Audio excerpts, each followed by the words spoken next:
Créditos ao canal do YouTube Rio de Janeiro News. Se inscrevam no canal dele.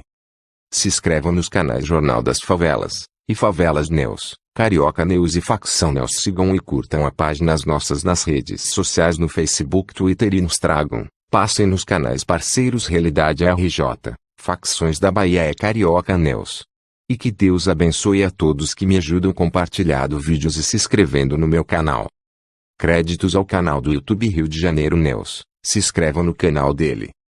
Preocupado com o avanço das facções brasileiras, Paraguai expulsa traficantes. O governo do Paraguai vem fechando o cerco à expansão das facções criminosas brasileiras, em meio a uma guerra pelo controle do tráfico na fronteira, que opõe há 3 anos o primeiro comando da capital, PCC, e o Comando Vermelho, CV, além de bandidos da região. No ano passado, o país vizinho extraditou 97 presos brasileiros, 60% a mais que os 59 mandados de volta em 2017, conforme dados oficiais. Autoridades paraguaias também investigam suspeitas de suborno a policiais para ajudar traficantes. Desde dezembro, um programa de cooperação entre os dois países faz com que criminosos presos após cruzar a fronteira sejam rapidamente devolvidos. No ano passado, foram extraditados alguns dos principais chefes do crime organizado, como Jarvis Ximenez Pavão, do PCC, Marcelo Fernando Pinheiro Veiga, o piloto do CV. De janeiro até o início deste mês, foram mais 15 expulsões, incluindo Fábio Souza Santos, o Geleia, também do CV. Em 3 anos, o Paraguai passou do 5º para o 2º lugar em número de presos brasileiros no exterior, passando Japão, Portugal e Espanha. Agora, está atrás apenas dos Estados Unidos. Diretor de investigação da Secretaria Nacional Antidrogas, SINAD, do Paraguai, Gustavo Molina afirma que as facções brasileiras tentam aumentar a influência nos meios criminais locais. São investigadas até suspeitas de envolvimento de membros da Polícia Nacional com esses grupos. Ele destaca que os traficantes usam seu poderio econômico para subornar policiais e cooptar mão de obra nos presídios. Conforme Molina, as drogas estão na origem de 80% das prisões. Pelo menos 5 facções brasileiras tentam estabelecer bases no Paraguai, CV e PCC, o primeiro grupo catarinense, PGC, a Família do Norte, FDN, e o terceiro Comando Puro, TCEP. Conforme o diretor, com a instalação de uma base de inteligência da Polícia Federal Brasileira na Senar em Pedro João Cabaleiro, na fronteira com o Brasil, a cooperação entre os países aumentou. Há um trabalho conjunto. A troca de informações e as ações já levaram os grupos criminosos a reagirem. Em novembro, o CV ameaçou de morte a procuradora-geral do país, Sandra Quinones.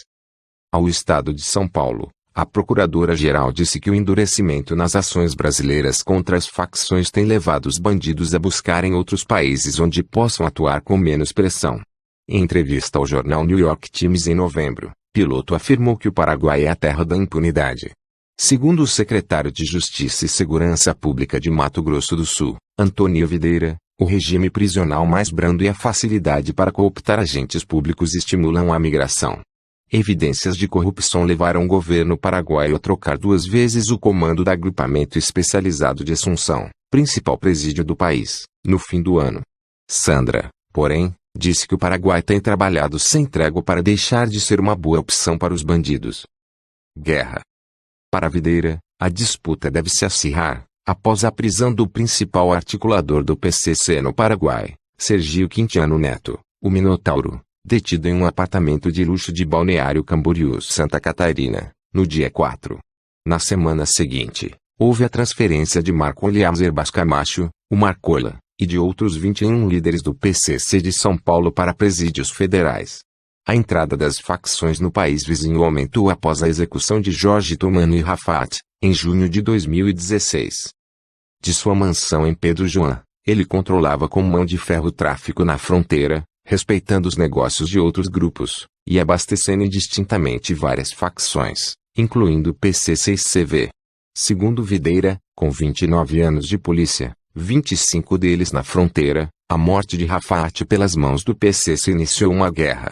O PCC foi mais rápido em ocupar os espaços e cresceu. Até ser preso este mês, Minotauro ainda trabalhava na expansão dos negócios, avançando sobre campos de maconha de outras facções e atacando rivais. No processo, Mato Grosso do Sul passou a receber maiores carregamentos de maconha, e deixou de ser apenas rota, para virar também mercado consumidor.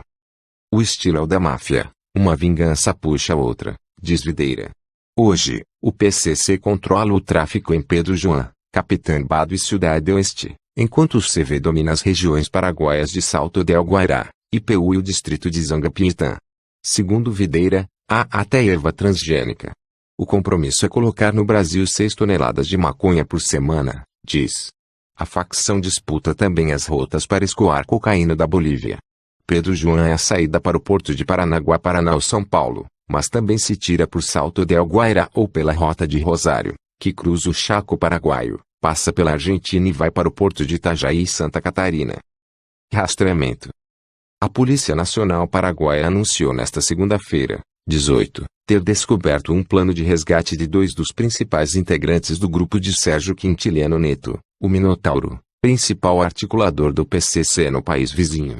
Seriam resgatados o brasileiro Julio César Gomes, de 28 anos, e o paraguaio Marcos Paulo Valdez, de 24, que foram presos com outros 15 integrantes do PCC em operação em 7 de fevereiro, 3 dias após a prisão do chefe. Na ocasião, foram apreendidos 25 veículos, a maioria blindados, que eram usados em ações criminosas ordenadas por Minotauro. Segundo a polícia, uma parte do plano envolvia a recuperação de 5 veículos que estavam sob a custódia da polícia em Pedro Juan Cabaleiro, na fronteira com o Brasil. Esses carros desapareceram na semana passada. O ministro do Interior do Paraguai, João Ernesto Villamayor, mandou abrir investigação para apurar se o PCC está por trás do sumiço dos veículos e se seus subordinados teriam agido com aval de Minotauro. Desde a prisão, em Balneário Camboriú, Santa Catarina, o líder do PCC está na Penitenciária Federal de Brasília. Para o ministro, é certo que os policiais encarregados da custódia dos carros de Minotauro participaram do furto ou foram subornados para fazer vista grossa.